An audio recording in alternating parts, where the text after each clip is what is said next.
Welcome to the Book of Judges. Grab a cup of coffee, tea, or hot cocoa and let the story begin.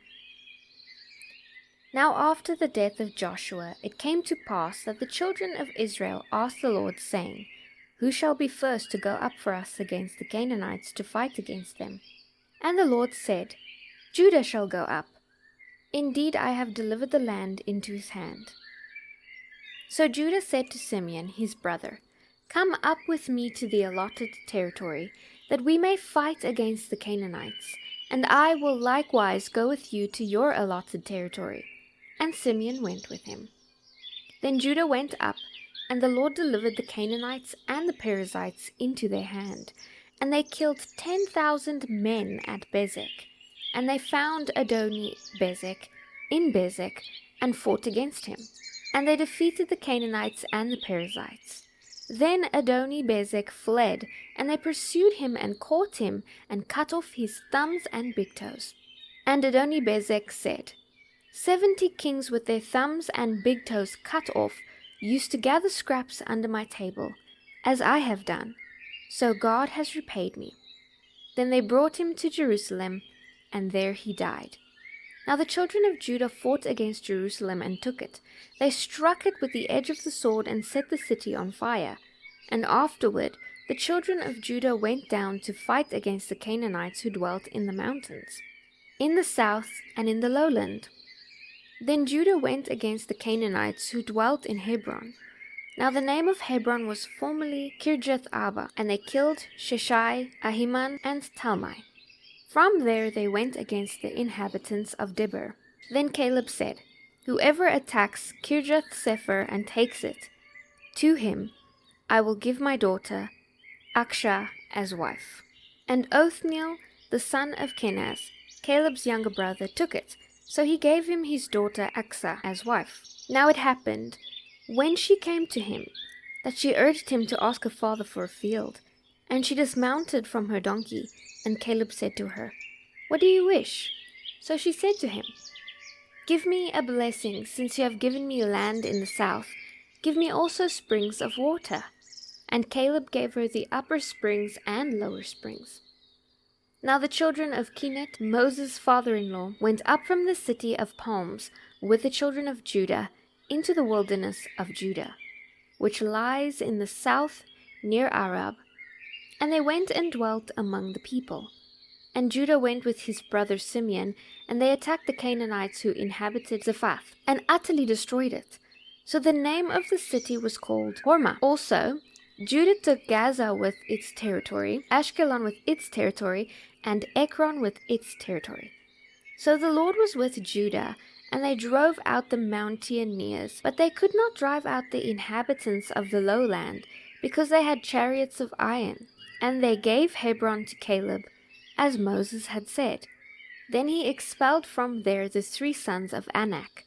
But the children of Benjamin did not drive out the Jebusites who inhabited Jerusalem, so the Jebusites dwell with the children of Benjamin in Jerusalem to this day. And the house of Joseph also went up against Bethel, and the Lord was with them. So the house of Joseph sent men to spy out Bethel. And then the spies saw a man coming out of the city. They said to him, Please show us the entrance to the city, and we will show you mercy. So he showed them the entrance to the city, and they struck the city with the edge of the sword. But they let the man and all his family go. And the man went to the land of the Hittites, built a city, and called its name Luz, which is its name to this day. However, Manasseh did not drive out the inhabitants of Beth-shean, and its villages of Tanakh, and its villages, or the inhabitants of Dor and its villages, or the inhabitants of Ibleam and its villages, or the inhabitants of Megiddo and its villages, for the Canaanites were determined to dwell in that land. And it came to pass, when Israel was strong, that they put the Canaanites under tribute, but did not completely drive them out. Nor did Ephraim drive out the Canaanites who dwelt in Gezer, so the Canaanites dwelt in Gezer among them. Nor did Jebulun drive out the inhabitants of Kitron, or the inhabitants of Nahalol, so the Canaanites dwelt among them, and were under tribute. Nor did Asher drive out the inhabitants of Akko, or the inhabitants of Sidon, or Alab, Akzib, Helba, Aphik, or Rehob. So the Asherites dwelt among the Canaanites, the inhabitants of the land, for they did not drive them out. Nor did Naphtali drive out the inhabitants of Beth Shemesh, or the inhabitants of Beth Anath, but they dwelt among the Canaanites, the inhabitants of the land. Nevertheless, the inhabitants of Beth Shemesh and Beth Anath were put under tribute to them. And the Amorites forced the children of Dan into the mountains, for they would not allow them to come down to the valley. And the Amorites were determined to dwell in Mount Heres, in Aijalon, and in the Shalbim.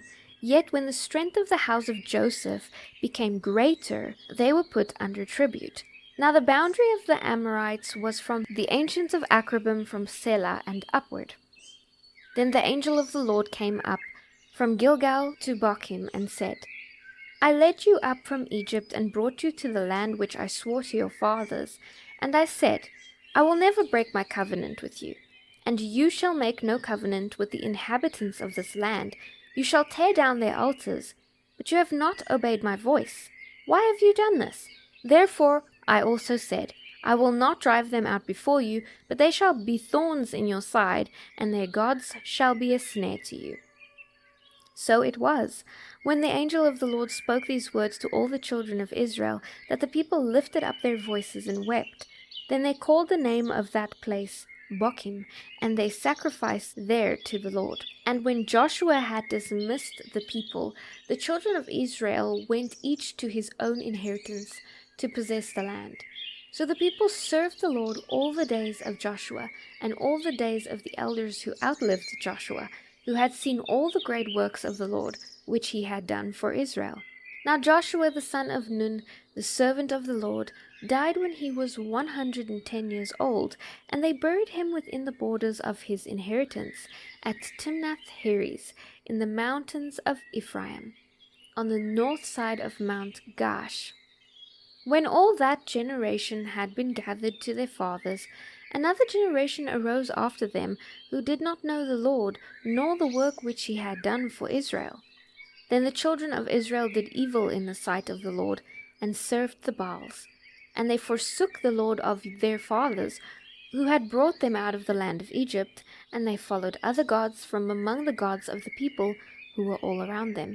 And they bowed down to them, and they provoked the Lord to anger. They forsook the Lord, and served Baal and the Ashtoreth. And the anger of the Lord was hot against Israel. So he delivered them into the hands of the plunderers, who despoiled them, and he sold them into the hands of their enemies all around, so that they could no longer stand before their enemies. Wherever they went, the hand of the Lord was against them for calamity, as the Lord had said, as the Lord had sworn to them, and they were greatly distressed. Nevertheless, the Lord raised up judges who delivered them out of the hand of those who plundered them. Yet they would not listen to their judges, but they played the harlot with other gods, and bowed down to them. They turned quickly from the way in which their fathers walked, in obeying the commands of the Lord. They did not do so. And when the Lord raised up judges for them, the Lord was the judge, and delivered them out of the hand of their enemies all the days of the judge. For the Lord was moved to pity their groaning, because of those who oppressed them and harassed them. It came to pass, when the judge was dead, that they reverted and behaved more corruptly than their fathers, by following other gods, to serve them and bow down to them. They did not cease from their own doings, nor from the stubborn way. Then the anger of the Lord was hot against Israel, and he said, Because this nation has transgressed my covenant, which I commanded their fathers, and has not heeded my voice, I also will no longer drive out before them any of the nations which Joshua left when he died, so that through them I may test Israel, whether they will keep the ways of the Lord to walk in them as their fathers kept them, or not. Therefore the Lord left those nations without driving them out immediately, nor did he deliver them into the hand of Joshua.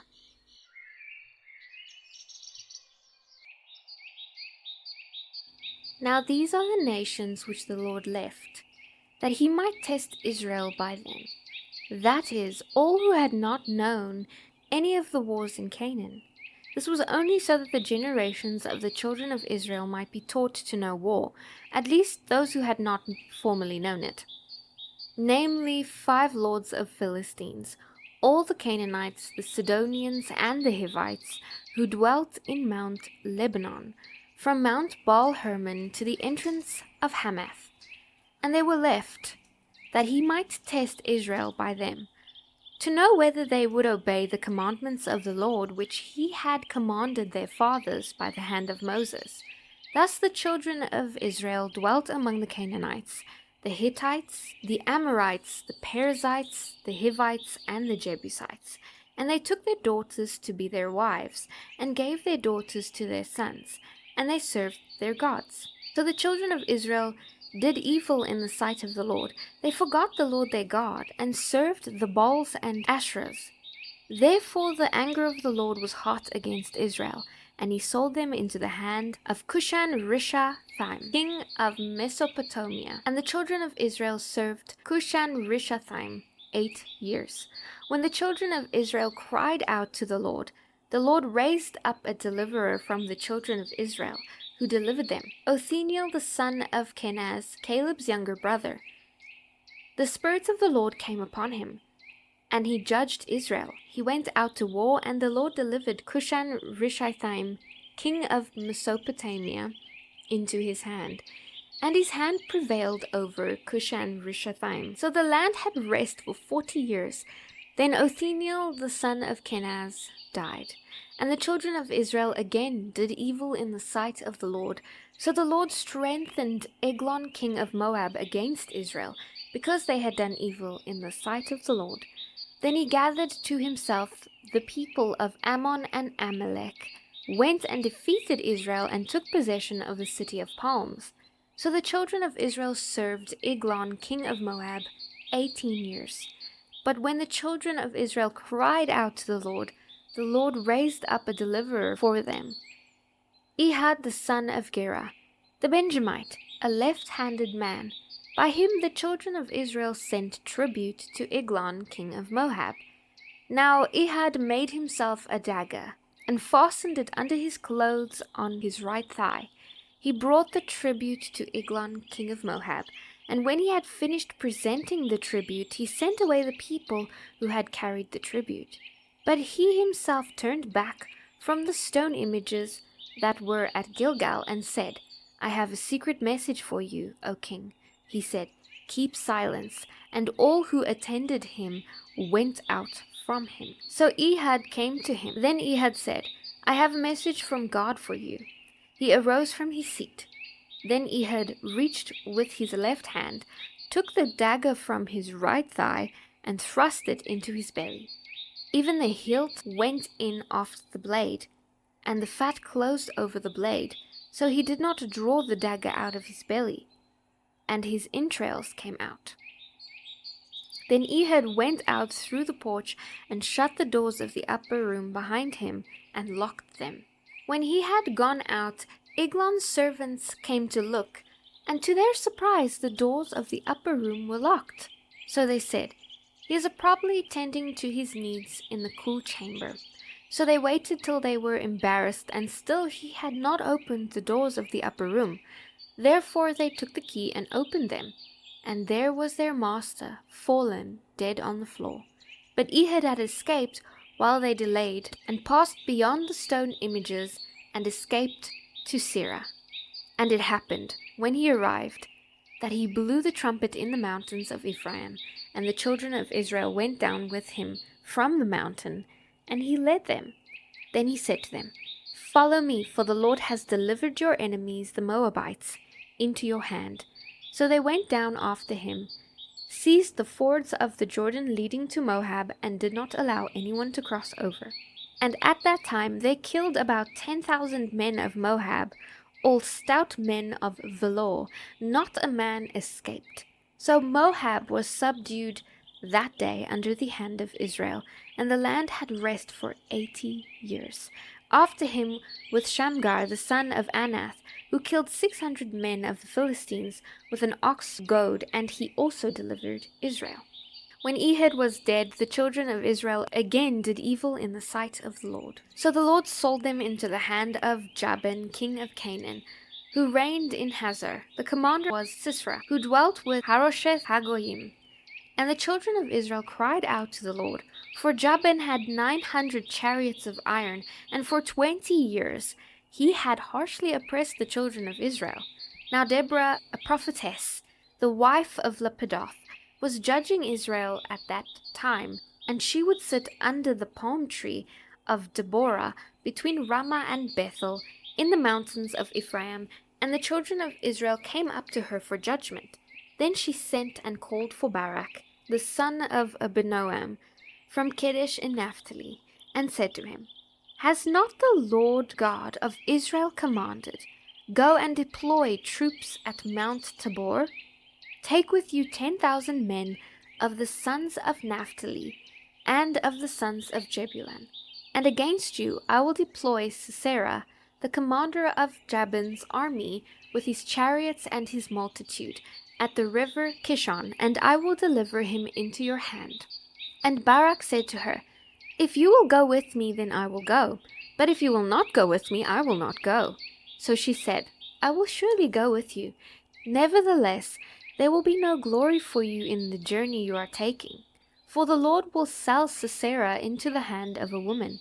Then Deborah arose and went with Barak to Kedesh. And Barak called Jebulun and Naphtali to Kedesh. He went up with 10,000 men under his command, and Deborah went up with him. Now Heber the Kenite, of the children of Hobab, the father-in-law of Moses, had separated himself from the Kenites, and pitched his tent near the terebinth tree at Janaim, which is beside Kedesh. And they reported to Sisera that Barak the son of Abinoam had gone up to Mount Tabor. So Sisera gathered together all his chariots, 900 chariots of iron, and all the people who were with him, from Harosheth Hagoyim to the river of Kishon. Then Deborah said to Barak, Up, for this is the day in which the Lord has delivered Sisera into your hand. Has not the Lord gone out before you? So Barak went down from Mount Tabor, with 10,000 men following him, and the Lord routed Sisera and all his chariots and all his army with the edge of the sword before Barak. And Sisera aligned from his chariot and fled away on foot. But Barak pursued the chariots and the army as far as Harosheth Hagoyim, and all the army of Sisera fell by the edge of the sword. Not a man was left. However, Sisera had fled away on foot to the tent of Jael, the wife of Heber the Kenite. For there was peace between Jabin, king of Hazor, and the house of Heber the Kenite. And Jael went out to meet Sisera, and said to him, Turn aside, my lord, turn aside to me, do not fear. And when he had turned aside with her into the tent, she covered him with a blanket. Then he said to her, Please give me a little water to drink, for I am thirsty. She opened a jug of milk, gave him a drink, and covered him. And he said to her, Stand at the door of the tent, and if any man comes and inquires of you and says, Is there any man here? You shall say no. Then Jael, Heber's wife, took a tent peg and took a hammer in her hand, and went softly to him, and drove the peg into his temple, and it went down into the ground, for he was fast asleep and weary, so he died. And then, as Barak pursued Sisera, Jael came out to meet him, and said to him, Come, I will show you the man whom you seek. And when he went into her tent, there lay Sisera, dead with a peg in his temple. So on that day God subdued Jabin, king of Canaan, in the presence of the children of Israel, and the hand of the children of Israel grew stronger and stronger against Jabin, king of Canaan, until they had destroyed Jabin, king of Canaan. Then Deborah and Barak the son of Abinoam sang on that day, saying, When leaders lead in Israel, when the people willingly offer themselves, bless the Lord. Hear, O kings, give ear, O princes. I will sing to the Lord. I will sing praise to the Lord God of Israel.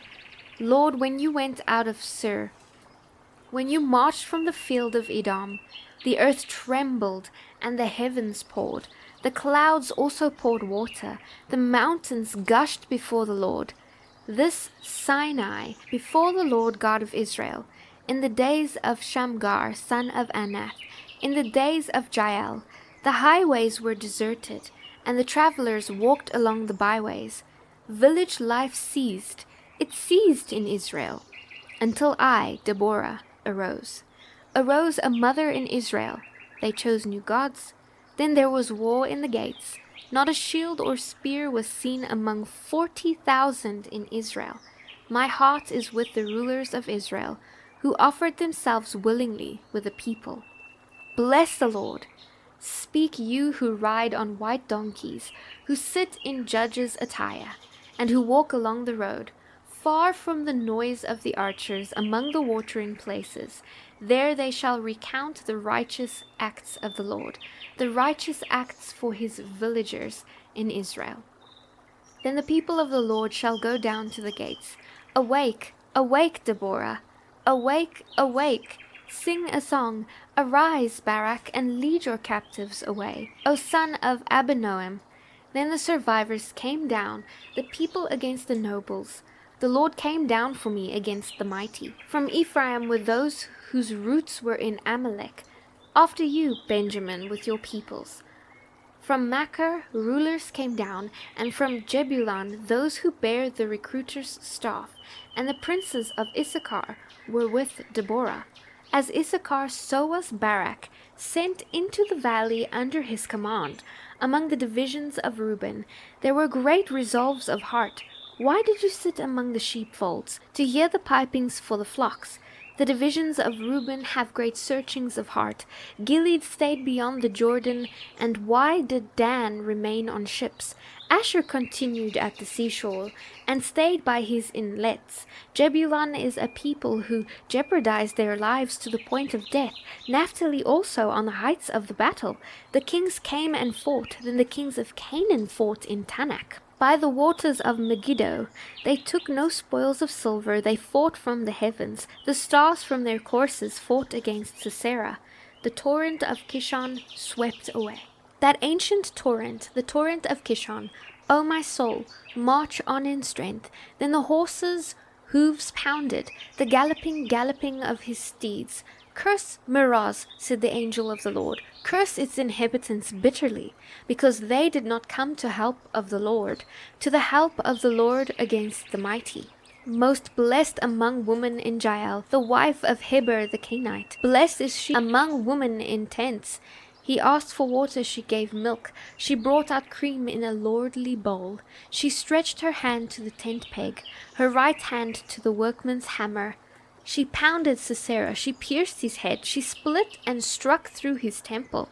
At her feet he sank, he fell, he lay still. At her feet he sank, he fell. Where he sank, there he fell dead. The mother of Sisera looked through the window and cried out through the lattice. Why is his chariot so long in coming? Why tarries the clatter of his chariots? Her wisest ladies answered her. Yes, she answered herself. Are they not finding and dividing the spoil? To every man a girl or two, for Sisera plundered and dyed garments, plunder of garments embroidered and dyed, 2 pieces of dyed embroidery for the neck of the looter. Thus let all your enemies perish, O Lord, but let those who love him be like the sun when it comes out in full strength. So the land had rest for 40 years. Then the children of Israel did evil in the sight of the Lord. So the Lord delivered them into the hand of the Midian for 7 years. And the hand of Midian prevailed against Israel. Because of the Midianites, the children of Israel made for themselves the dens, the caves, and the strongholds which are the mountains. So it was, whenever Israel had sown, Midianites would come up. Also Amalekites and the people of the east would come up against them. Then they would encamp against them and destroy the produce of the earth, as far as Gaza, and leave no sustenance for Israel, neither sheep nor ox nor donkey, for they would come up with their livestock and their tents, coming in as numerous as locusts. Both they and their camels were without number, and they would enter the land to destroy it. So Israel was greatly impoverished because of the Midianites. And the children of Israel cried out to the Lord. And it came to pass, when the children of Israel cried out to the Lord because of the Midianites, that the Lord sent a prophet to the children of Israel, who said to them, Thus says the Lord, the God of Israel, I brought you up from Egypt, and brought you out of the house of bondage, and I delivered you out of the hand of the Egyptians, and out of the hand of all who oppressed you, and drove them out before you, and gave you their land. Also I said to you, I am the Lord your God. Do not fear the gods of the Amorites in whose land you dwell. But you have not obeyed my voice. Now the angel of the Lord came and sat under the terebinth tree, while his son Gideon threshed wheat in the winepress, in order to hide it from the Midianites. And the angel of the Lord appeared to him and said to him, The Lord is with you, you mighty man of valor. Gideon said to him, O my Lord, if the Lord is with us, why then has all this happened to us? And where are all his miracles which our fathers told us about, saying, Did not the Lord bring us up from Egypt? But now the Lord has forsaken us and delivered us into the hands of the Midianites. Then the Lord turned to him and said, Go in this might of yours, and you shall save Israel from the hand of the Midianites. Have I not sent you? So he said to him, O my Lord, how can I save Israel? Indeed, my clan is the weakest in Manasseh, and I am the least in my father's house. And the Lord said to him, Surely I will be with you, and you shall defeat the Midianites as one man. Then he said to him, If now I have found favor in your sight, then show me a sign that it is you who is talking with me. Do not depart from me, I pray, until I come to you and bring out my offering and set it before you. And he said, I will wait until you come back. So Gideon went in and prepared a young goat and unleavened bread from an ephah of flour. The meat he put in a basket, and he put the broth in a pot, and he brought them out to him under the terebinth tree and presented them. The angel of God said to him, Take the meat and unleavened bread, and lay them on the rock, and pour out the broth. And he did so. Then the angel of the Lord put out the end of the staff that was in his hand, and touched the meat and the unleavened bread. And fire rose out of the rock, and consumed the meat and the unleavened bread. And the angel of the Lord departed out of his sight. Now Gideon perceived that he was the angel of the Lord. So Gideon said, Alas, O Lord God, for I have seen the angel of the Lord face to face. Then the Lord said to him, Peace be with you, do not fear, you shall not die. So Gideon built an altar there to the Lord, and called it The Lord is Peace. To this day it is still in Orpha of the Abrazites. Now it came to pass the same night that the Lord said to him, Take your father's young bull, the second bull of 7 years old, and tear down the altar of Baal that your father has, and cut down the wooden image that is beside it, and build an altar to the Lord your God on top of this rock, in the proper arrangement, and take the second bull and offer as a burnt sacrifice with the wood of the image which you shall cut down.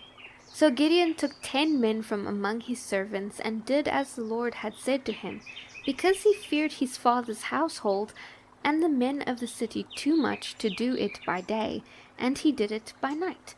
And when the men of the city arose early in the morning, there was the altar of Baal torn down, and a wooden image that was beside it was cut down, and the second bull was being offered on the altar which had been built. So they said to one another, Who has done this thing? And when they had inquired and asked, they said, Gideon, the son of Joash, has done this thing. Then the men of the city said to Joash, Bring out your son, that he may die, because he has torn down the altar of Baal, and because he has cut down the wooden image that was beside it. But Joash said to all who stood against him, Would you plead for Baal? Would you save him? Let the one who would plead for him be put to death by morning. If he is God, let him plead for himself, because his altar has been torn down. Therefore on that day he called him Jerubbaal, saying, Let Baal plead against him, because he has torn down his altar. Then all the Midianites and Amalekites, the people of the east, gathered together, and they crossed over and encamped in the valley of Jezreel. But the Spirit of the Lord came upon Gideon. Then he blew the trumpet, and the Abiezrites gathered behind him. And he sent messengers throughout all Manasseh, who also gathered behind him. He also sent messengers to Asher, Jebulun, and Naphtali, and they came up to meet them.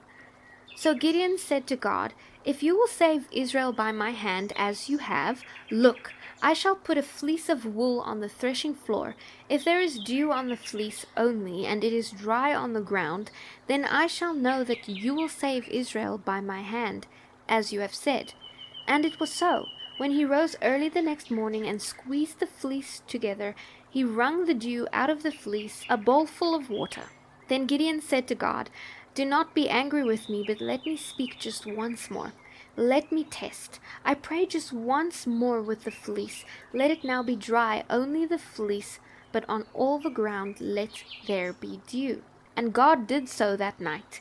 It was dry on the fleece only, but there was dew all on the ground.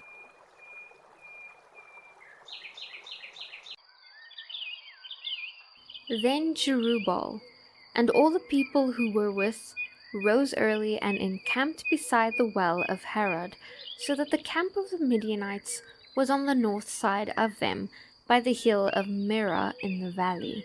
And the Lord said to Gideon, "The people who are with you are too many for me to give the Midianites into your hands, lest Israel claim glory for itself against me, saying, 'My own hand has saved me.' Now therefore, proclaim in the hearing of the people, saying, 'Whoever is fearful and afraid, let him turn and depart at once from Mount Gilead.' And 22,000 of the people returned, and 10,000 remained. But the Lord said to Gideon, 'The people are still too many. Bring them down to the water, and I will test them for you there. Then it will be that of whom I say to you, This one shall go with you, the same shall go with you, and of whomever I say to you, This one shall not go with you, the same shall not go.' So he brought the people down to the water, and the Lord said to Gideon, 'Everyone who laps from the water with his tongue as a dog laps, you shall set apart by himself, likewise everyone who gets down on his knees to drink.' The number of those who lapped, putting their hand to their mouth, was 300 men, but all the rest of the people got down on their knees to drink water. Then the Lord said to Gideon, 'By the 300 men who lapped, I will save you, and deliver the Midianites into your hand. Let all the other people go, every man to his place.' So the people took provisions and their trumpets in their hands, and he sent them away. All the rest of Israel, every man to his tent, and retained those 300 men. Now the camp of Midian was below him in the valley. It happened on the same night that the Lord said to him, 'Arise, go down against the camp, for I have delivered it into your hand. But if you are afraid to go down to the camp with Purah your servant, and you shall hear what they say, and afterward your hands shall be strengthened to go down against the camp.' Then he went down with Purah his servant to the outpost of the armed men who were in the camp. Now the Midianites and Amalekites, all of the people of the east, were laying in the valley as numerous as locusts, and their camels were without number, as the sand by the seashore in multitude. And when Gideon had come, there was a man telling a dream to his companion. He said, 'I have had a dream. To my surprise, a loaf of barley bread tumbled into the camp of Midian. It came to a tent and struck it, so that it fell and overturned, and the tent collapsed.' Then his companion answered and said, 'This is nothing else but the sword of Gideon, the son of Joash, a man of Israel. Into his hand God has delivered Midian and the whole camp.' And it was so, when Gideon heard the telling of the dream and its interpretation, that he worshipped. He returned to the camp of Israel and said, 'Arise, for the Lord has delivered the camp of Midian into your hand.' Then he divided the 300 men into 3 companies, and he put a trumpet into every man's hand, with empty pitchers and torches inside the pitchers. He said to them, 'Look at me and do likewise.' Watch, and when I come to the edge of the camp, you shall do as I do. When I blow the trumpet, I and all who are with me, then you also blow the trumpets on every side of the whole camp, and say, The sword of the Lord and of Gideon. So Gideon and the 100 men who were with him came to the outpost of the camp at the beginning of the middle watch. Just as they had posted the watch, they blew the trumpets and broke the pitchers that were in their hands. Then the 3 companies blew the trumpets and broke the pitchers. They held the torches in their left hands and the trumpets in their right hands for blowing, and they cried, The sword of the Lord and of Gideon. And every man stood in his place all around the camp, and the whole army ran and cried out and fled. When the 300 blew the trumpets, the Lord set every man's sword against his companion throughout the whole camp, and the army fled to Beth Acacia, toward Zezerah, as far as the border of Abel Meholah by Tabath. And the men of Israel gathered from Naphtali, Asher, and all Manasseh, and pursued the Midianites. Then Gideon sent messengers throughout all the mountains of Ephraim, saying, Come down against the Midianites, and seize from them the watering places as far as Beth Barah and the Jordan. And they captured 2 princes of the Midianites, Orab and Zeb. They killed Orab at the rock of Orab, and Zeb they killed at the winepress of Zeb. They pursued Midian and brought the heads of Orab and Zeb to Gideon on the other side of the Jordan. Now the men of Ephraim said to him, Why have you done this to us, by not telling us when you went to fight with the Midianites? And they reprimanded him sharply. So he said to them, What have I done now in comparison with you? Is not the gleaning of the grapes of Ephraim better than the vintage of Abizar? God has delivered into your hands the prince of Midian, Orab, and Zeb. And what was I able to do in comparison with you? Then their anger toward him subsided when he said that. When Gideon came to the Jordan, he and the 300 men who were with him crossed over, exhausted but still in pursuit. Then he said to the men of Succoth, Please give loaves of bread to the people who follow me, for they are exhausted, and I am pursuing Zebah and Zalmunna, kings of Midian. And the leaders of Succoth said, Are the hands of Zebah and Zalmunna now in your hand, that we should give bread to your army? So Gideon said, For this cause, when the Lord has delivered Zebah and Zalmunna into my hand, then I will tear your flesh with the thorns of the wilderness and with briars. Then he went up from there to Penuel, and spoke to them in the same way. And the men of Penuel answered him as the men of Succoth had answered. So he also spoke to the men of Penuel, saying, When I come back in peace, I will tear down this tower. Now Zebah and Zalmunna were at Karkor, and their armies with them, about 15,000, all who were left of all the army of the people of the east, for 120,000 men who drew the sword had fallen. Then Gideon went up by the road of those who dwell in tents on the east of Nobah and Jogbeha, and he attacked the army while the camp felt secure. When Zebah and Zalmunna fled, he pursued them, and he took 2 kings of Midian, Zebah and Zalmunna, and routed the whole army. Then Gideon the son of Joash returned from battle, from ancient Heres, and he caught a young man of the men of Succoth, integrated him, and he wrote down from his leaders of Succoth and its elders 77 men. Then he came to the men of Succoth and said, Here are Zebah and Zalmunna, about whom you ridiculed me, saying, Are the hands of Zebah and Zalmunna now in your hand, that we should give bread to your weary men? And he took the elders of the city, and thorns of the wilderness, and briars, and with them he taught the men of Succoth. Then he tore down the tower of Penuel, and killed the men of the city. He said to Zebah and Zalmunna, What kind of men were they whom you killed at Tabor? So they asked. As you are, so were they. Each one resembled the son of a king. Then he said, They were brothers, the sons of my mother, as the Lord lives. If you had let them live, I would not kill you. And he said to Jether his firstborn, Rise, kill them. But the youth would not draw his sword, for he was afraid, because he was still a youth. So Zebah and Zalmunna said, Rise yourself and kill us, for as a man is, so is his strength. So Gideon arose and killed Zebah and Zalmunna, and took the crescent ornaments that were on their camel necks. Then the men of Israel said to Gideon, Rule over us, both you and your son, and your grandson, also for you have delivered us from the hand of Midian. But Gideon said to them, I will not rule over you, nor shall my son rule over you. The Lord shall rule over you. Then Gideon said to them, I would like to make a request of you, that each of you would give me the earrings from his plunder. For they had golden earrings, because they were Ishmaelites. So they answered, We will gladly give them. And they spread out a garment, and each man threw into it the earrings from his plunder. Now the weight of the gold earrings that he requested was 1,700 shekels of gold, besides the crescent ornaments, pendants, and the purple robes which were on the kings of Midian, and besides the chains that were around their camel's neck. Then Gideon made it into an ephod, and set it up in his city, Ophrah, and all Israel played the harlot with it there. It became a snare to Gideon and to his house. Thus Midian was subdued before the children of Israel, so that they lifted their heads no more. The country was quiet for 40 years in the days of Gideon.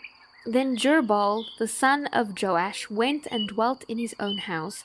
Gideon had 70 sons, who were his own offspring, for he had many wives. And his concubine, who was in Shechem, also bore him a son, whose name he called Abimelech.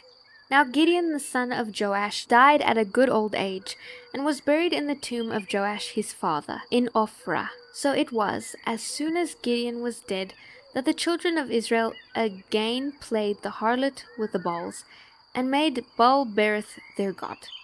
Thus the children of Israel did not remember the Lord their God, who had delivered them from the hands of all their enemies on every side, nor did they show kindness to the house of Jerubbaal, in accordance with the good he had done for Israel.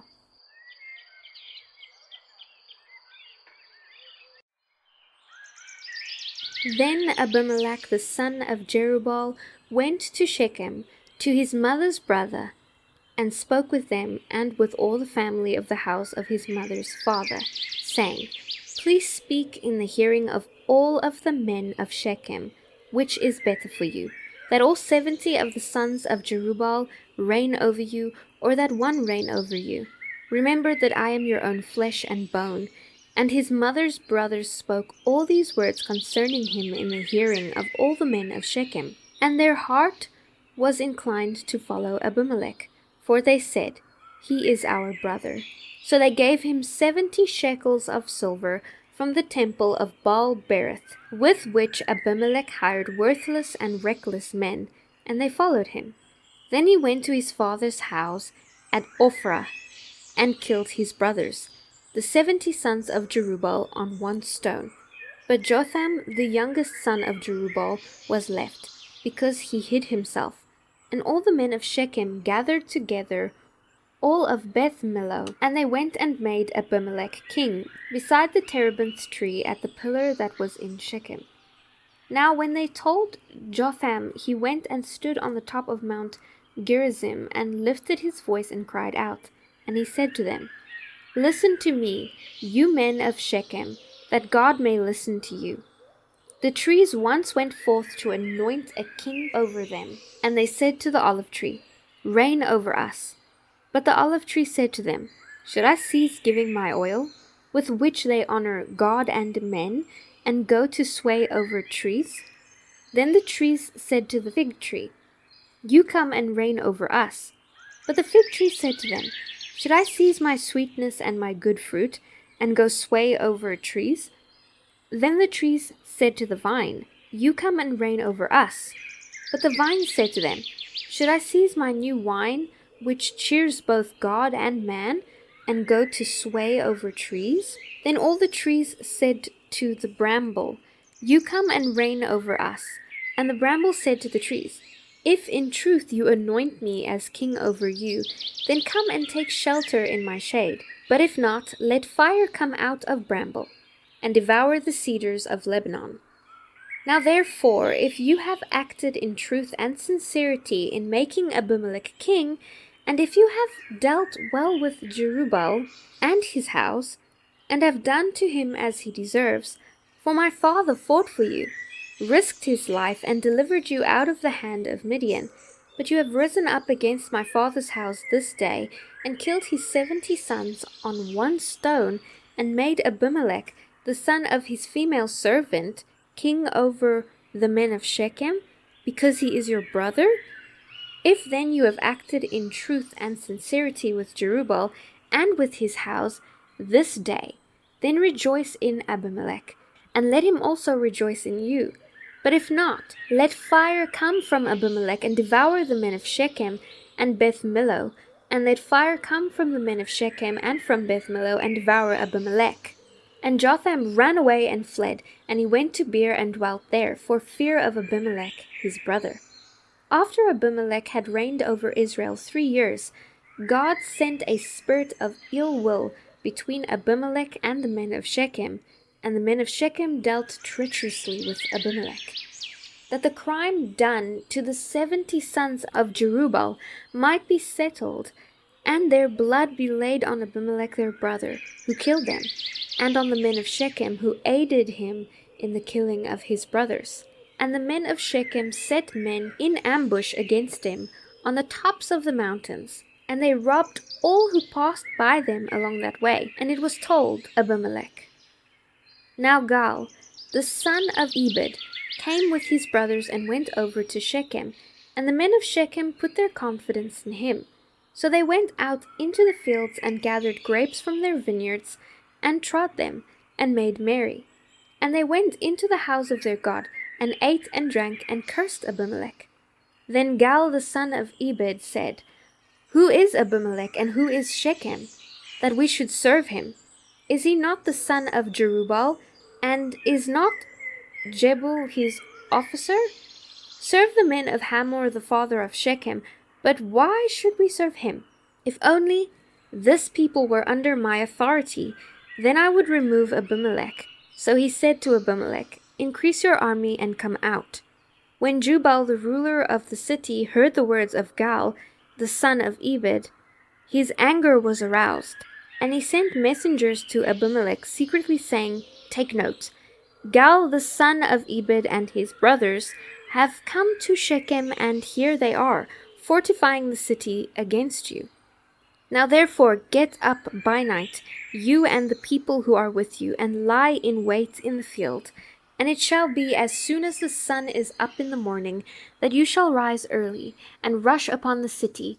And when he and the people who are with him came out against you, you may then do to them as you find opportunity. So Abimelech and all the people who were with him rose by night, and lay in wait against Shechem in 4 companies. When Gaal the son of Ebed went out and stood in the entrance to the city gate, Abimelech and the people who were with him rose from lying in wait. And when Gaal saw the people, he said to Jebul, Look, people are coming down from the tops of the mountains. But Jebul said to him, You see the shadows of the mountains as if they were men. So Gaal spoke again and said, See, people are coming down from the center of the land, and another company is coming from the diviner's terebinth tree. Then Jubal said to him, Where indeed is your mouth now, with which you said, Who is Abimelech, that we should serve him? Are not these the people whom you despised? Go out, if you will, and fight with them now. So Gaal went out, leading the men of Shechem, and fought with Abimelech. And Abimelech chased him, and he fled from him, and many fell wounded, to the very entrance of the gate. Then Abimelech dwelt at Arumah, and Zebul drove out Gaal and his brothers, so that they would not dwell in Shechem. And it came about to the next day that the people went out into the field, and they told Abimelech. So he took his people, divided them into 3 companies, and lay in wait in the field. And he looked, and there were the people coming out of the city. And he rose against them and attacked them. Then Abimelech and the company that was with him rushed forward and stood at the entrance of the gate of the city. And the other 2 companies rushed upon all who were in the fields and killed them. So Abimelech fought against the city all that day. He took the city and killed the people who were in it, and he demolished the city and sowed it with salt. Now when all the men of the tower of Shechem had heard that, they entered the stronghold of the temple of the god Berith.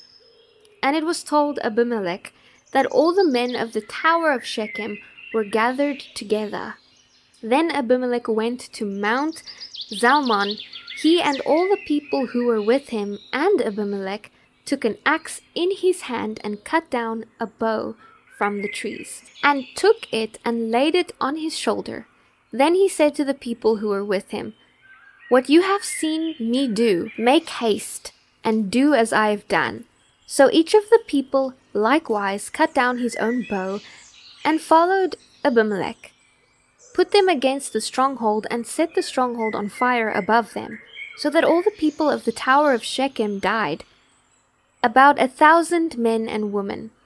Then Abimelech went to Thebez, and he encamped against Thebez and took it. But there was a strong tower in the city, and all the men and women, all the people of the city, fled there and shut themselves in. Then they went up to the top of the tower.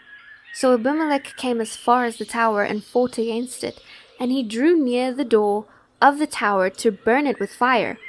But a certain woman dropped an upper millstone on Abimelech's head and crushed his skull.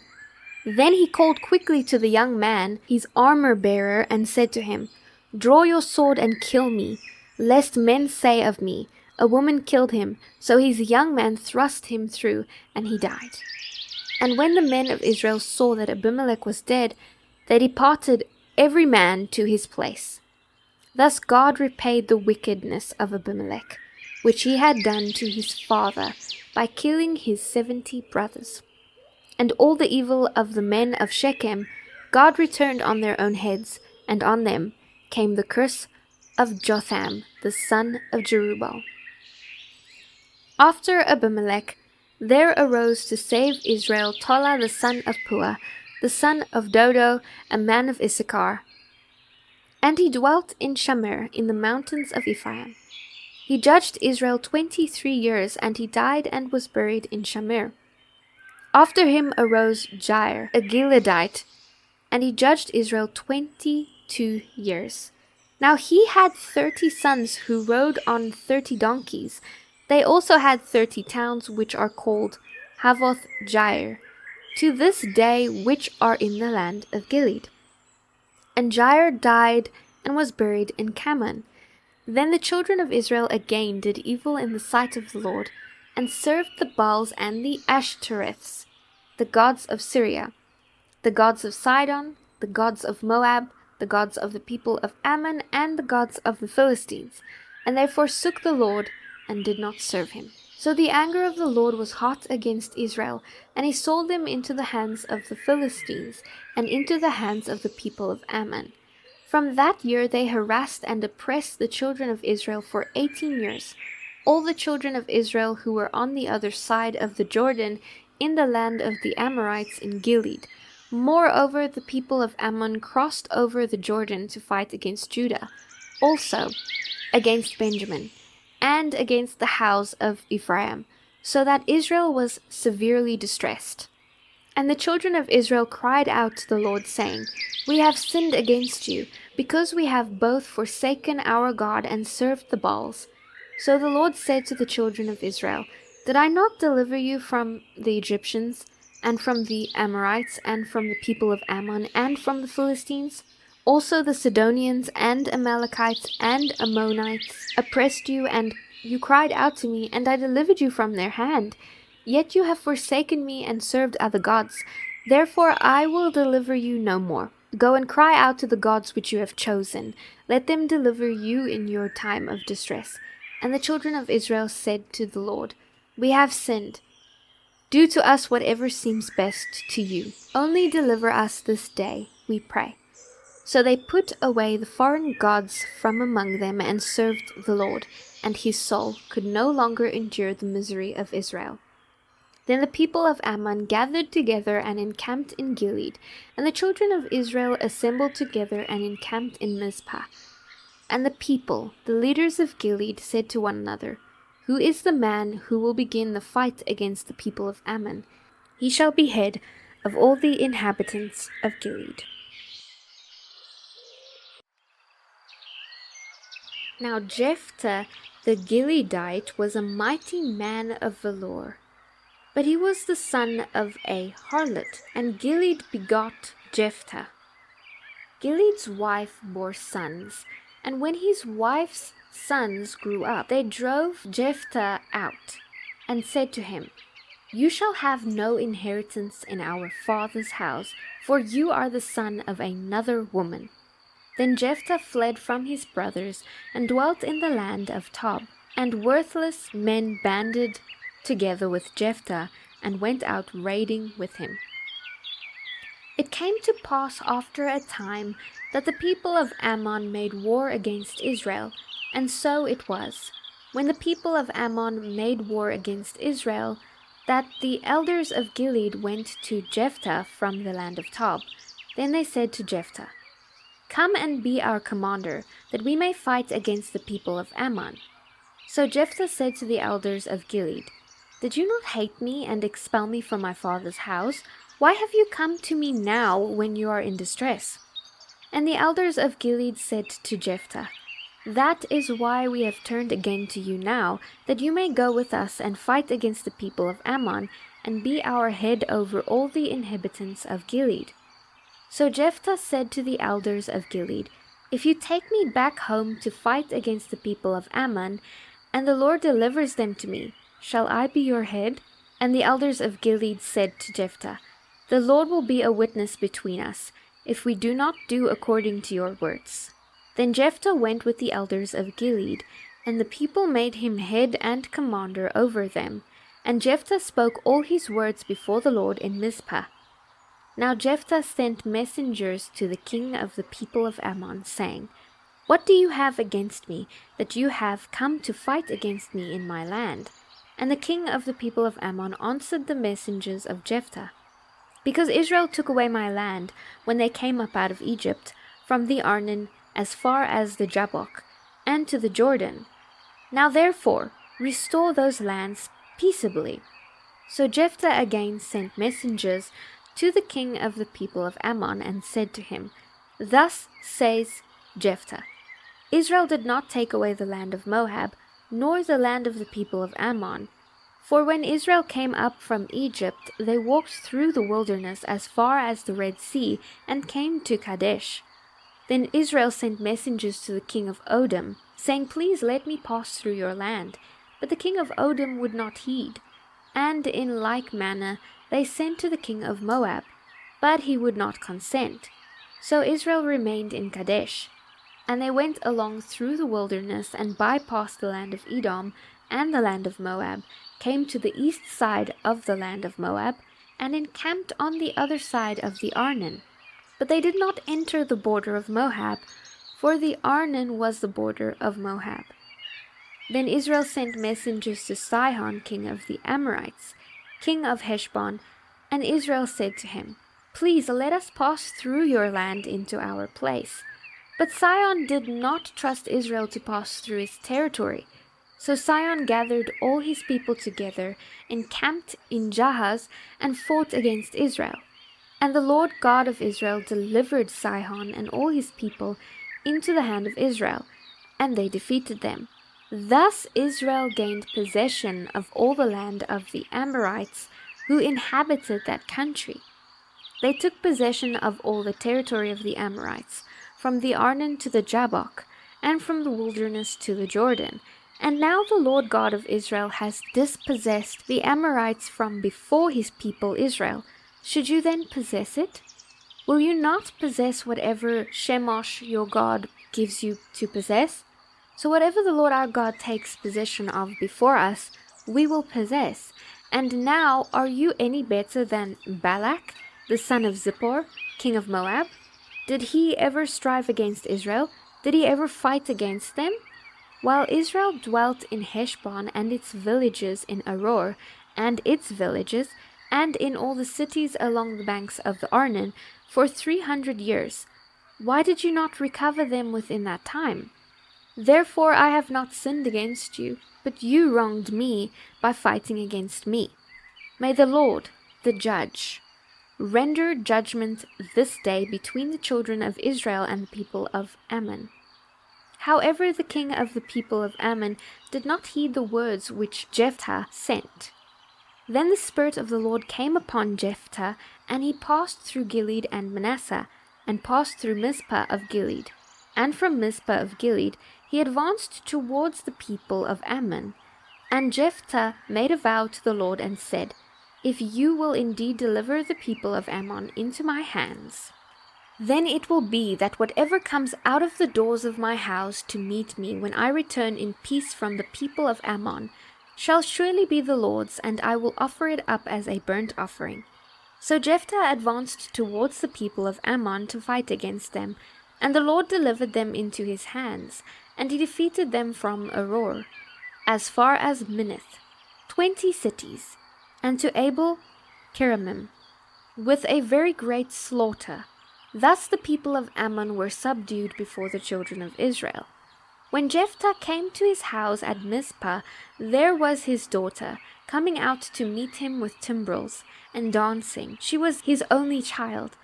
Besides her he had neither son nor daughter.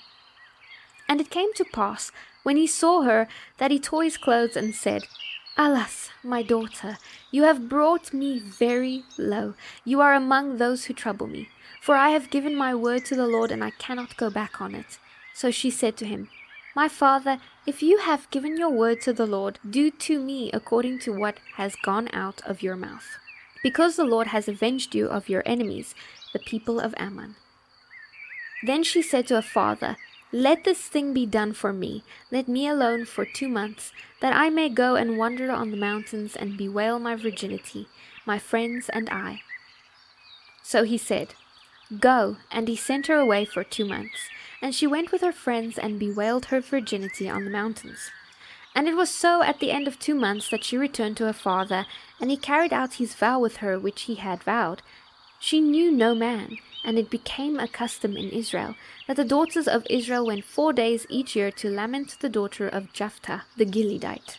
Then the men of Ephraim gathered together, crossed over toward Japhon, and said to Jephthah, "Why did you cross over to fight against the people of Ammon, and did not call us to go with you? We will burn your house down on you with fire." And Jephthah said to them, "My people and I were in a great struggle with the people of Ammon, and when I called you, you did not deliver me out of their hands.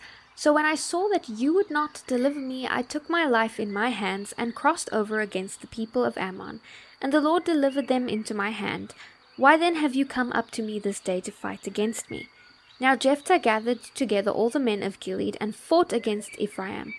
And the men of Gilead defeated Ephraim, because they said, "You Gileadites are fugitives of Ephraim among the Ephraimites, and among the Massonites." The Gileadites seized the fords of the Jordan before the Ephraimites arrived, and when any Ephraimite who escaped said, "Let me cross over," the men of Gilead who say to him, "Are you an Ephraimite?" he said, "No." Then they would say to him, "Then say, Shibboleth," and he would say, Sibboleth, for he could not pronounce it right. Then they would take him and kill him at the fords of the Jordan. There fell at the time 42,000 Ephraimites. And Jephthah judged Israel 6 years. Then Jephthah the Gileadite died and was buried among the cities of Gilead. After him Ibzan and Bethlehem judged Israel. He had 30 sons, and he gave away 30 daughters in marriage, and brought in 30 daughters from elsewhere for his sons. Then Ibzan died and was buried at Bethlehem. After him Elon the Zebulunite judged Israel. He judged Israel 10 years. And Elon the Jebulunite died and was buried at Ajalon in the country of Zebulun. After him Abdon the son of Hillel the Pirathonite judged Israel. He had 40 sons and 30 grandsons, who rode on 70 young donkeys. He judged Israel 8 years. Then Abdon the son of Hillel the Pithonite died and was buried in Perthon in the land of Ephraim, in the mountains of the Amalekites.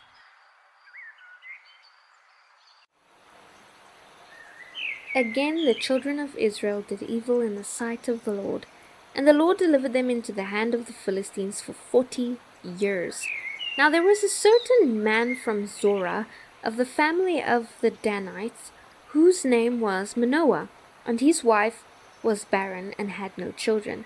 And the angel of the Lord appeared to the woman and said to her, Indeed now you are barren, and have borne no children, but you shall conceive and bear a son. Now therefore, please be careful not to drink wine or similar drink, and not eat anything unclean. For behold, you shall conceive and bear a son, and no razor shall come upon his head, for the child shall be a Nazarite to God from the womb, and he shall begin to deliver Israel out of the hand of the Philistines. So the woman came and told her husband, saying, A man of God came to me, and his countenance was like the countenance of the angel of God, very awesome. But I did not ask him where he was from, and he did not tell me his name. And he said to me, Behold, you shall conceive and bear a son. Now drink no wine or similar drink, nor eat anything unclean, for the child shall be a Nazarite to God from the womb to the day of his death. Then Manoah prayed to the Lord and said, O my Lord, please let the man of God whom you sent come to us again and teach us what we shall do for the child who will be born. And God listened to the voice of Manoah, and the angel of God came to the woman again, as she was sitting in the field. But Manoah her husband was not there. Then the woman ran in haste and told her husband, and said to him, Look, the man who came to me the other day has just now appeared to me. So Manoah arose and followed his wife. When he came to the man, he said to him, Are you the man who spoke to this woman? And he said, I am. Manoah said, Now let your words come to pass. What will be the boy's rule of life and his work? So the angel of the Lord said to him, Of all that I said to the woman, let her be careful. She may not eat anything that comes from the vine, nor may she drink wine or similar drink, nor eat anything unclean. All that I commanded her, let her observe. Then Manoah said to the angel of the Lord, Please let us detain you, and we will prepare a young goat for you. And the angel of the Lord said to Manoah, Though you detain me, I will not eat your food, but if you offer a burnt offering, you must offer it to the Lord. For Manoah did not know he was an angel of the Lord. Then Manoah said to the angel of the Lord, What is your name? That when your words come to pass, we may honor you. And the angel of the Lord said to him, Why do you ask my name, seeing it is wonderful? So Manoah took the young goat with the grain offering and offered it upon the rock to the Lord. And he did a wondrous thing while Manoah and his wife looked on. It happened as the flame went up toward heaven from the altar. The angel of the Lord ascended in the flame of the altar. When Manoah and his wife saw this, they fell on their faces to the ground. When the angel of the Lord appeared no more to Manoah and his wife, then Manoah knew that he was the angel of the Lord. And Manoah said to his wife, We shall surely die, because we have seen God. But his wife said to him, If the Lord had desired to kill us, he would not have accepted a burnt offering and a grain offering from our hands, nor would he have shown us all these things, nor would he have told us such things as these at this time. So the woman bore a son and called his name Samson. And the child grew, and the Lord blessed him. And the Spirit of the Lord began to move upon him at Mahanedan, between Zorah and Eshtael. Now Samson went down to Timnah, and saw a woman in Timnah of the daughters of the Philistines. So he went up and told his father and mother, saying, I have seen a woman in Timnah of the daughters of the Philistines. Now therefore get her for me as a wife. Then his father and mother said to him, Is there no woman among the daughters of your brethren, or among all my people, that you must go and get a wife from the uncircumcised Philistines? And Samson said to his father, Get her for me, for she pleases me well. But his father and mother did not know that it was of the Lord, that he was seeking an occasion to move against the Philistines. For at that time the Philistines had dominion over Israel. So Samson went down to Timnah with his father and mother, and came to the vineyards of Timnah. Now to his surprise a young lion came roaring against him, and the Spirit of God came mightily upon him, and tore the lion apart, as one would have torn apart a young goat. Though he had nothing in his hand, but he did not tell his father or mother what had happened. Then he went down and talked with the woman, and she pleased Samson well. After some time, when he returned to get her, he turned aside to see the carcass of the lion. And behold, a swarm of bees and honey were in the carcass of the lion. He took some of it in his hands and went along eating. When he came to his father and mother, he gave some to them, and they also ate. But he did not tell them that he had taken the honey out of the carcass of the lion. So his father went down to the woman, and Samson gave a feast there, for young men used to do so. And it happened, when they saw him, they brought 30 companions to be with him. Then Samson said to them, "Let me pose a riddle to you. If you can correctly solve and explain it to me within the 7 days of the feast, then I will give you 30 linen garments and 30 changes of clothing. But if you cannot explain it to me, then you shall give me 30 linen garments and 30 changes of clothing." And they said to him, "Pose your riddle, that we may hear it." So he said to them, "Out of the eater came something to eat, and out of the strong came something sweet." Now for 3 days they could not explain the riddle, but it came to pass on the 7th day that they said to Samson's wife, "Entice your husband, that he may explain the riddle to us, or else we will burn you and your father's house with fire. Have you invited us in order to take what is ours? Is that not so?" Then Samson's wife wept on him and said, "You only hate me. You do not love me. You have posed a riddle to the sons of my people, but you have not explained it to me." And he said to her, "Look, I have not explained it to my father or mother, so should I explain it to you?" Now she had wept on him the 7 days while their feast lasted, and it happened on the 7th day that he told her, because she pressed him so much. Then she explained the riddle to the sons of her people. So the men of the city said to him on the 7th day, "Before the sun went down, what is sweeter than honey? What is stronger than a lion?" And he said to them, "If you had not plowed with my heifer, you would not have solved my riddle." Then the Spirit of the Lord came upon him mightily, and he went down to Ashkelon and killed 30 of their men, took their apparel, and gave the changes of clothing to those who had explained the riddle. So his anger was aroused, and he went back up to his father's house, and Samson's wife was given to his companion, who had been his best man.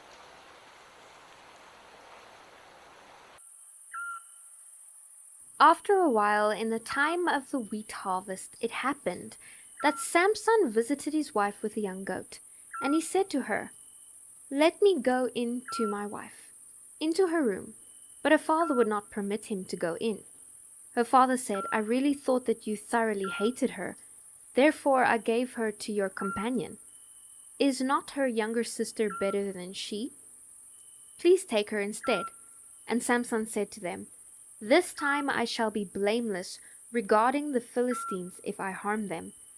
Then Samson went and caught 300 foxes, and he took torches, turned the foxes tail to tail, and put a torch between each pair of tails.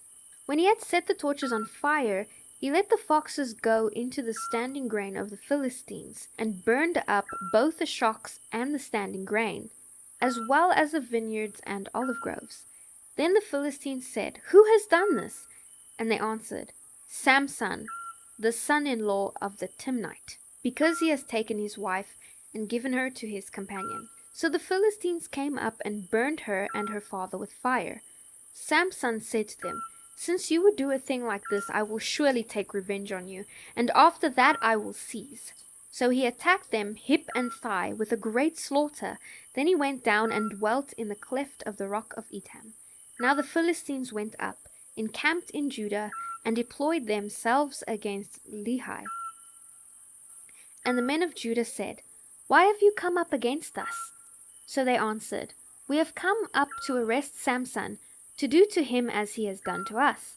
Then 3,000 men of Judah went down to the cleft of the rock of Etam, and said to Samson, "Do you not know that the Philistines rule over us? What is this you have done to us?" And he said to them, "As they did to me, so I have done to them." But they said to him, "We have come down to arrest you, that we may deliver you into the hand of the Philistines." Then Samson said to them, "Swear to me that you will not kill me yourselves." So they spoke to him, saying, "No, but we will tie you securely and deliver you into their hand, but we will surely not kill you." And they bound him with 2 new ropes and brought him up from the rock. When he came to Lehi, the Philistines came shouting against him. Then the Spirit of the Lord came mightily upon him, and the ropes that were on his arms became like flax, that it burned with fire, and his bonds broke loose from his hands. He found a fresh jawbone of a donkey, reached out his hand and took it, and killed 1,000 men with it. Then Samson said, "With the jawbone of a donkey, heaps upon heaps, with the jawbone of a donkey, I have slain 1,000 men." And so it was, when he had finished speaking, that he threw the jawbone from his hand, and called the place Ramath Lehi. Then he became thirsty, so he cried out to the Lord and said, "You have given this great deliverance by the hand of your servant, and now shall I die of thirst and fall into the hand of the uncircumcised."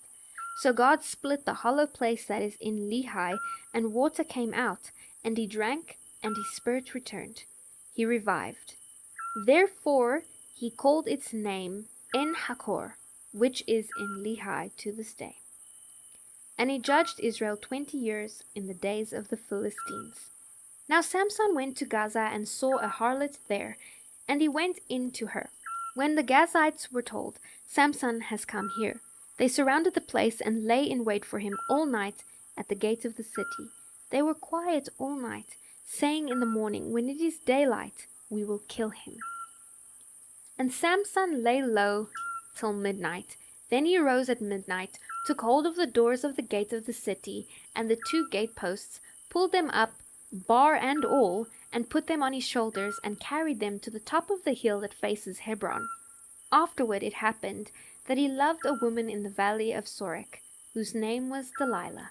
And the lords of the Philistines came up to her and said to her, "Entice him, and find out where the great strength lies, and by what means we may overpower him, that we may bind him to afflict him, and every one of us will give you 1,100 pieces of silver." So Delilah said to Samson, "Please tell me where your great strengths lie, and with what you may be bound to afflict you." And Samson said to her, "If they bind me with 7 fresh bowstrings, not yet dried, then I shall become weak, and be like any other man." So the lords of the Philistines brought up to her 7 fresh bowstrings, not yet dried, and she bound him with them. Now men were lying in wait, staying with her in the room, and she said to him, "The Philistines are upon you, Samson." But he broke the bowstrings as a strand of yarn breaks when it touches fire. So the secret of his strength was not known. Then Delilah said to Samson, "Look, you have mocked me and told me lies. Now please tell me what you may be bound with." So he said to her, "If they bind me securely with new ropes that have never been used, then I shall become weak and be like any other man." Therefore Delilah took new ropes and bound him with them, and said to him, "The Philistines are upon you, Samson." And men were lying in wait, staying in the room, but he broke them off his arms like a thread. Delilah said to Samson, "Until now you have mocked me and told me lies. Tell me what you may be bound with." And he said to her, "If you weave the 7 locks of my hair into the web of the loom." So she wove it tightly with the batten of the loom, and said to him, "The Philistines are upon you, Samson." But he awoke from his sleep and pulled out the batten and the web from the loom. Then she said to him, "How can you say I love you when your heart is not with me? You have mocked me these 3 times and have not told me where your great strength lies." And it came to pass, when she pestered him daily with her words and pressed him, so that his soul was vexed to death, that he told her all his heart, and said to her, "No razor has ever come upon my head, for I have been a Nazirite to God from my mother's womb. If I am shaven, then my strength will leave me, and I shall become weak, and be like any other man." When Delilah saw that he had told her all his heart, she sent and called for the lords of the Philistines, saying, "Come up once more, for he has told me all his heart." So the lords of the Philistines came up to her and brought the money in her hand. Then she lulled him to sleep on her knees, and called for a man, and had him shaved off the 7 locks of his head. Then she began to torment him, and his strength left. And she said, "The Philistines are upon you, Samson." So he awoke from his sleep and said, "I will go out as before at other times, and shake myself free." But he did not know that the Lord had departed from him. Then the Philistines took him and put out his eyes, and brought him down to Gaza. They bound him with bronze fetters, and he became a grinder in the prison. However, the hair of his head began to grow again after it had been shaved. Now the lords of the Philistines gathered together to offer a great sacrifice to Dagon their god, and to rejoice. And they said, "Our God has delivered into our hands Samson our enemy." When the people saw him, they praised their God, for they said, "Our God has delivered into our hands our enemy, the destroyer of our land, and the one who multiplied our dead." So it happened, when their hearts were merry, that they said, "Call for Samson, that he may perform for us." So they called for Samson from the prison, and he performed for them. And they stationed him between the pillars. Then Samson said to the lad who held him by the hand, "Let me feel the pillars which support the temple, so that I can lean on them." Now the temple was full of men and women. All the lords of the Philistine were there, about 3,000 men and women on the roof, watching while Samson performed. Then Samson called to the Lord, saying, "O Lord God, remember me, I pray. Strengthen me, I pray, just this once, O God, that I may with one blow take vengeance on the Philistines for my 2 eyes." And Samson took hold of the 2 middle pillars which supported the temple, and he braced himself against them, one on his right and the other on his left. Then Samson said, "Let me die with the Philistines." And he pushed with all his might, and the temple fell on the lords and all the people who were in it. So the dead that he killed at his death were more than he had killed in his life. And his brothers and all his father's household came down and took him, and brought him up, and buried him between Zorah and Eshtaol in the tomb of his father Manoah. He had judged Israel 20 years.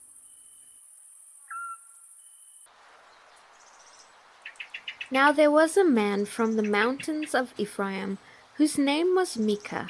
And he said to his mother, "The 1,100 shekels of silver that were taken from you, and on which you put a curse, even saying it in my ears, here is the silver with me. I took it." And his mother said, "May you be blessed by the Lord, my son." So when he had returned the 1,100 shekels of silver to his mother said, "I had wholly dedicated the silver from my hand to the Lord for my son, to make a carved image and a molded image. Now therefore I will return it to you."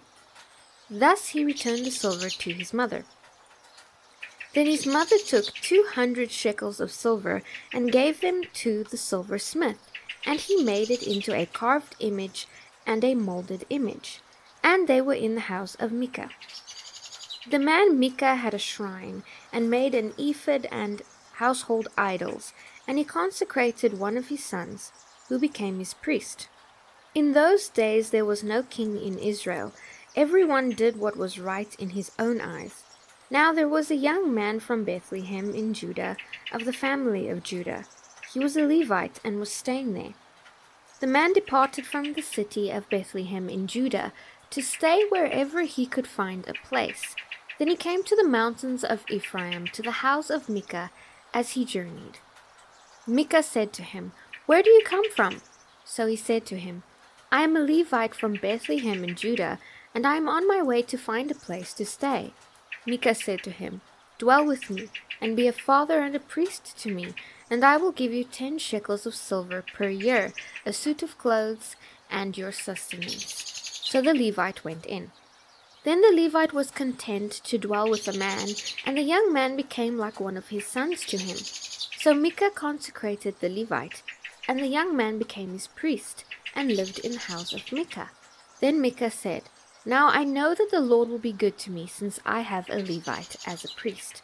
In those days there was no king in Israel, and in those days the tribe of the Danites was seeking an inheritance of itself to dwell in, for until that day their inheritance among the tribes of Israel had not fallen to them. So the children of Dan sent 5 men of their family from their territory, men of valor, from Zorah and Eshtael, to spy out the land and search it. They said to them, "Go search the land." So they went to the mountains of Ephraim, to the house of Micah, and lodged there. While they were at the house of Micah, they recognized the voice of the young Levite. They turned aside and said to him, "Who brought you here? What are you doing in this place? What do you have here?" He said to them, "Thus and so Micah did for me. He has hired me, and I have become his priest." So they said to him, "Please inquire of God, that we may know whether the journey on which we go will be prosperous." And the priest said to them, "Go in peace. The presence of the Lord will be with you on your way." So the 5 men departed and went to Laish. They saw the people who were there, how they dwelt safely in the manner of the Sidonians, quiet and secure. There were no rulers in the land who might put them to shame for anything. They were far from the Sidonians, and they had no ties with anyone. Then the spies came back to their brethren at Zorah and Eshtael, and their brethren said to them, "What is your report?" So they said, "Arise, let us go up against them, for we have seen the land, and indeed it is very good. Would you do nothing? Do not hesitate to go and enter to possess the land. When you go, you will come to a secure people and a large land, for God has given it into your hands, a place where there is no lack of anything that is on the earth." And 600 men of the family of the Danites went from there, from Zorah and Eshtael, armed with weapons of war. Then they went up and encamped in Kirjath Jearim in Judah. Therefore they call that place Mahanedan to this day. There it is, west of Kirjath Jearim. And they passed from there to the mountains of Ephraim, and came to the house of Micah. Then the 5 men who had gone to spy out the country of Laish answered and said to their brethren, "Do you know that there are in these houses an ephod, household idols, a carved image, and a molded image? Now therefore consider what you should do." So they turned aside there, and came to the house of the young Levite man, to the house of Micah, and greeted him. The 600 men, armed with their weapons of war, who were of the children of Dan, stood by the entrance of the gate. Then the 5 men who had gone to spy out the land went up, entering there. They took the carved image, the ephod, the household idols, and the molded image. The priest stood at the entrance of the gate, with the 600 men who were armed with weapons of war. When these went into Micah's house, and took the carved image, the ephod, the household idols, and the modelled image, the priest said to them, "What are you doing?" And they said to him, "Be quiet, put your hand over your mouth, and come with us. Be a father and a priest to us. It is better for you to be a priest to the household of one man, or that you be a priest to a tribe and a family in Israel." So the priest's heart was glad, and he took the ephod, the household idols, and the carved image, and took his place among the people. Then they turned and departed, and put the little ones, the livestock, and the goods in front of them. When they were a good way away from the house of Micah, the men who were in the houses near Micah's house gathered together and overtook the children of Dan. And they called out to the children of Dan. So they turned around and said to Micah, "What ails you, that you have gathered such a company?" So he said, "You have taken away my gods which I made, and the priest, and you have gone away. Now what more do I have? How can you say to me, 'What ails you?'" And the children of Dan said to him, "Do not let your voice be heard among us, lest angry men fall upon you, and you lose your life, with the lives of your household." Then the children of Dan went their way, and when Micah saw that they were too strong for him, he turned and went back to his house. So they took the things Micah had made, and the priest who had belonged to him, and went to Laish, to a people quiet and secure.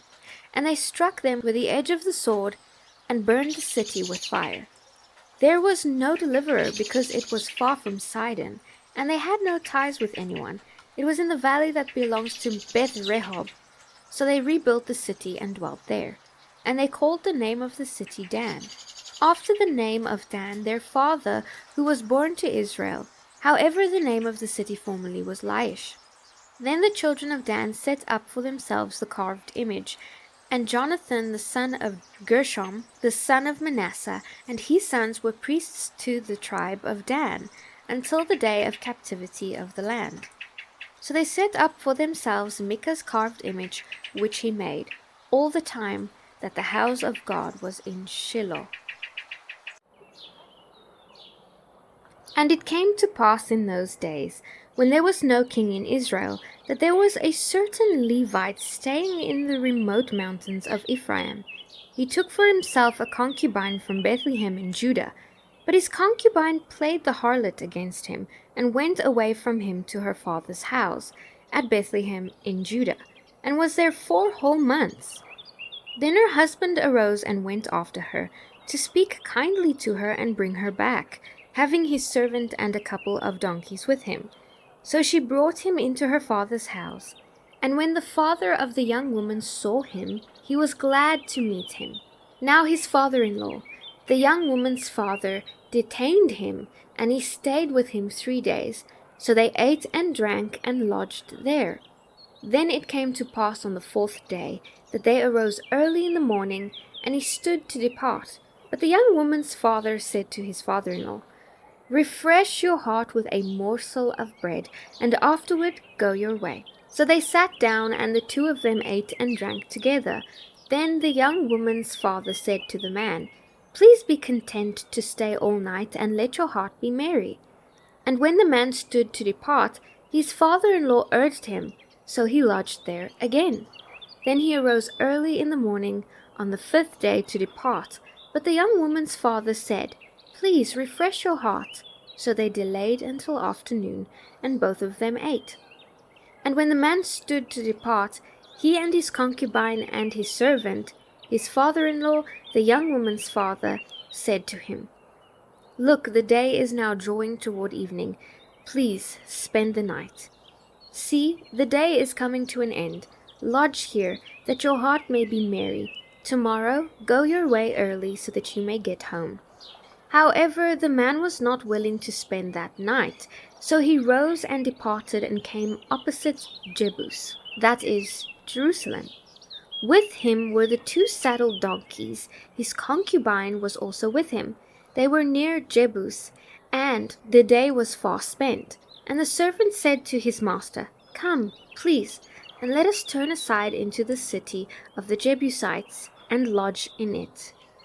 But his master said to him, "We will not turn aside here into a city of foreigners, who are not of the children of Israel. We will go on to Gibeah."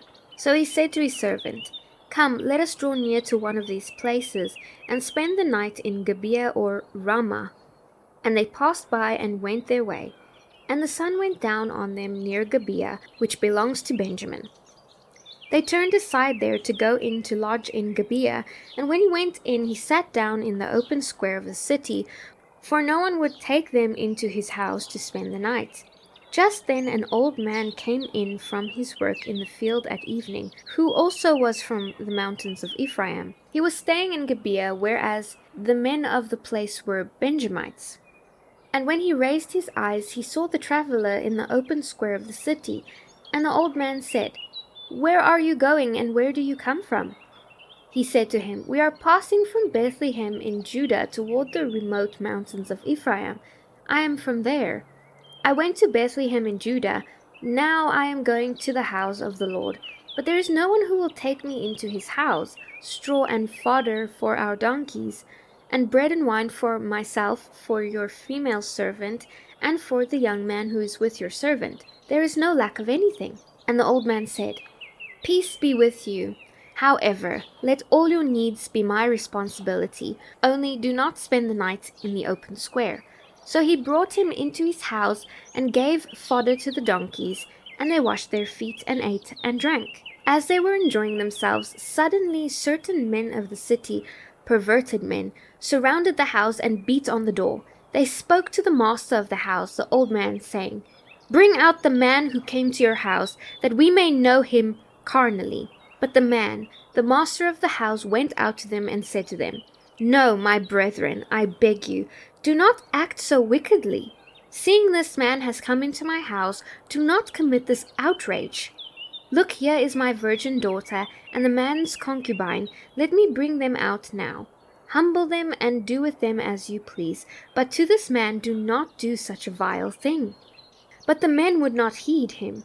So the man took his concubine and brought her out to them.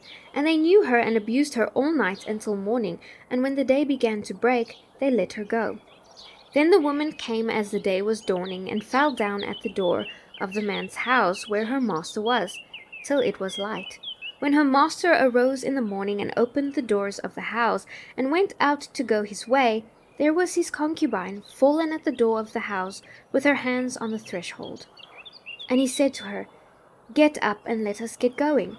But there was no answer. So the man lifted her onto the donkey, and the man got up and went to his place.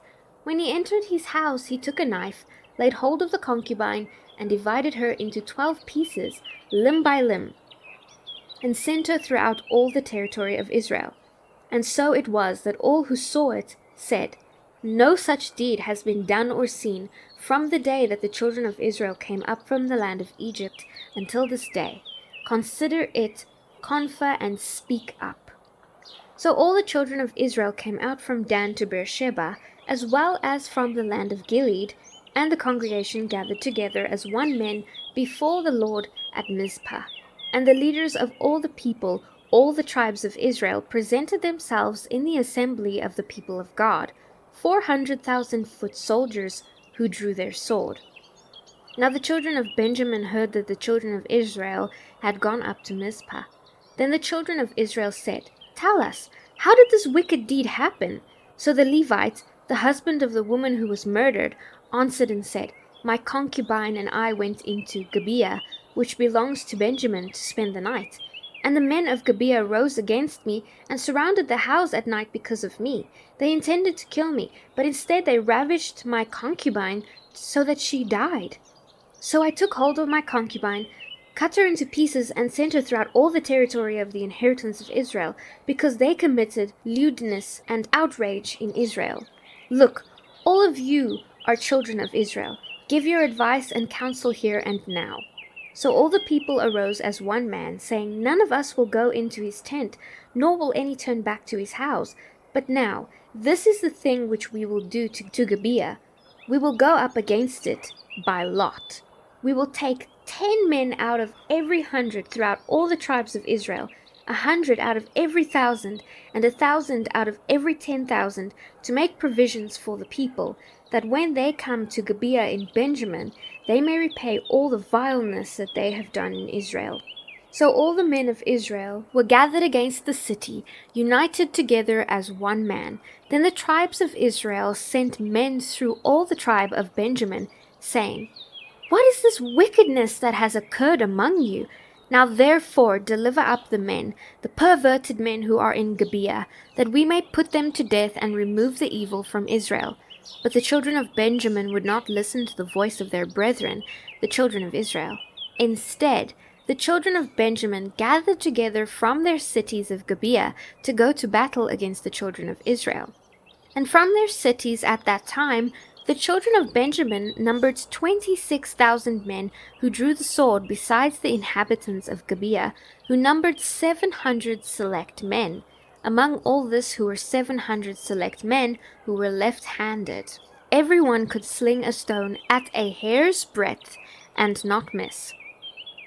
Now besides Benjamin, the men of Israel numbered 400,000 men who drew the sword.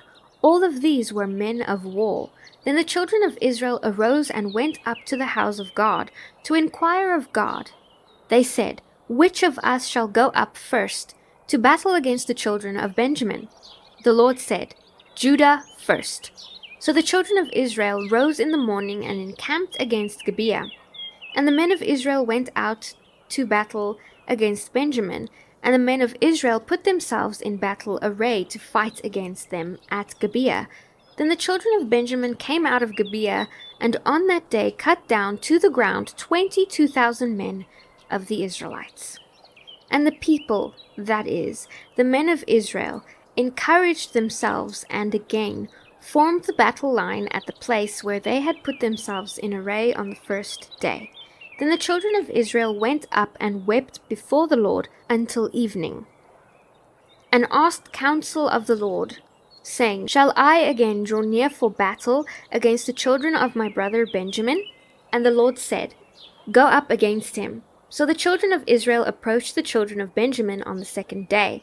And Benjamin went out against them from Gibeah on the second day, and cut down to the ground 18,000 more of the children of Israel. All these drew the sword. Then all the children of Israel, that is, all the people, went up and came to the house of God and wept. They sat there before the Lord and fasted that day until evening. And they offered burnt offerings and peace offerings before the Lord. So the children of Israel inquired of the Lord. The ark of the covenant of God was there in those days. And Phinehas the son of Eleazar the son of Aaron stood before it in those days, saying, Shall I yet again go out to battle against the children of my brother Benjamin, or shall I cease? And the Lord said, Go up, for tomorrow I will deliver them into your hand. Then Israel set men in ambush all around Gibeah, and the children of Israel went up against the children of Benjamin on the third day, and put themselves in battle array against Gibeah, as at the other times. So the children of Benjamin went out against the people, and were drawn away from the city. They began to strike down and kill some of the people, as at the other times, in the highways, one of which goes up to Bethel, and the other of Gibeah, and in the field, about 30 men of Israel. And the children of Benjamin said, They are defeated before us, as at first. But the children of Israel said, Let us flee and draw them away from the city to the highways. So all the men of Israel rose from their place and put themselves in battle array at Baal Tamar. Then Israel's men in ambush burst forth from their position in the plain of Geba, and 10,000 select men from all Israel came against Gibeah, and the battle was fierce. But the Benjamites did not know that disaster was upon them. The Lord defeated Benjamin before Israel, and the children of Israel destroyed that day 25,100 Benjamites. All these drew the sword. So the children of Benjamin saw that they were defeated. The men of Israel had given ground to the Benjamites, because they relied on the men in ambush whom they had set against Gibeah. And the men in ambush quickly rushed upon Gibeah. The men in ambush spread out, struck the whole city with the edge of the sword. Now the appointed signal between the men of Israel and the men in ambush was that they would make a great cloud of smoke rise up from the city, whereupon the men of Israel would turn in battle. Now Benjamin had begun to strike and kill about 30 of the men of Israel, for they said, Surely they are defeated before us, as in the first battle. But when the cloud began to rise from the city in a column of smoke, the Benjamites looked behind them, and there was the whole city going up in smoke to heaven. And when the men of Israel turned back, the men of Benjamin panicked, for they saw that disaster had come upon them. Therefore they turned their backs before the men of Israel in the direction of the wilderness. But the battle overtook them, and whoever came out of the cities they destroyed in their midst. They surrounded the Benjamites, chased them, and easily trampled them down as far as the front of Gibeah toward the east. And 18,000 men of Benjamin fell. All these were men of valor. Then they turned and fled toward the wilderness to the rock of Rimmon, and they cut down 5,000 of them in the highways. Then they pursued them relentlessly up to Gidom and killed 2,000 of them. So all who fell of Benjamin that day were 25,000 men who drew the sword. All these were men of valor. But 600 men turned and fled toward the wilderness to the rock of Rimmon, and they stayed at the rock of Rimmon for 4 months. And the men of Israel turned back against the children of Benjamin, and struck them down with the edge of the sword, for every city, men and beasts, all who were found. They also set fire to all the cities they came to. Now the men of Israel swore an oath at Mizpah, saying, None of us shall give his daughter to Benjamin as a wife. Then the people came to the house of God, and remained there before God till evening. They lifted up their voices and wept bitterly, and said, O Lord God of Israel, why has this come to pass in Israel, that today there should be one tribe missing in Israel? So it was, on the next morning, that the people rose early and built an altar there, and offered burnt offerings and peace offerings. The children of Israel said, Who is there among all the tribes of Israel who did not come up with the assembly to the Lord? For they had made a great oath concerning anyone who had not come up to the Lord at Mizpah, saying that he shall surely be put to death. And the children of Israel grieved for Benjamin, their brother, and said, One tribe is cut off from Israel today. What shall we do for wives for those who remain, seeing we have sworn by the Lord that we will not give them our daughters as wives? And they said, What one is there from the tribes of Israel who did not come up to Mizpah to the Lord? And in fact, no one had come to the camp from Jabesh Gilead to the assembly. For when the people were counted, indeed, not one of the inhabitants of Jabesh Gilead was there. So the congregation sent out their 12,000 of their most valiant men, and commanded them, saying, Go and strike the inhabitants of Jabesh Gilead with the edge of the sword, including the women and children. And this is the thing that you shall do. You shall utterly destroy every male and every woman who has known a man intimately. So they found among the inhabitants of Jabesh Gilead 400 young virgins who had not known a man intimately, and they broke them to the camp of Shiloh, which is in the land of Canaan. Then the whole congregation sent word to the children of Benjamin, who were at the rock of Rimmon, and announced peace to them. So Benjamin came back at that time, and they gave them the woman whom they had saved alive of the woman of Jabesh Gilead, and yet they had not found enough for them. And the people grieved for Benjamin, because the Lord had made a void in the tribes of Israel. Then the elders of the congregation said, What shall we do for wives for those who remain, since the women of Benjamin have been destroyed? And they said, There must be an inheritance for the survivors of Benjamin, that a tribe may not be destroyed from Israel. However, we cannot give them wives from our daughters, for the children of Israel have sworn an oath, saying, Cursed be the one who gives a wife to Benjamin.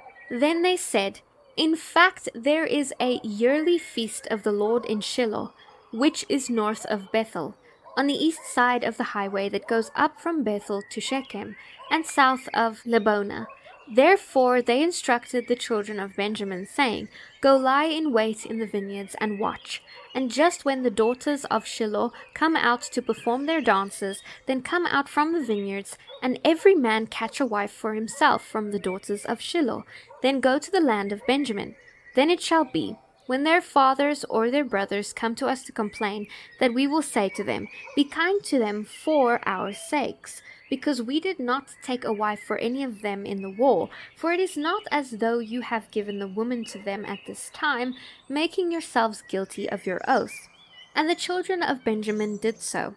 They took enough wives for their number from those who danced, whom they caught. Then they went and turned to their inheritance, and they rebuilt the cities and dwelt in them. So the children of Israel departed from there at that time, every man to his tribe and family. They went out from there, every man to his inheritance. In those days there was no king in Israel. Everyone did what was right in his own eyes.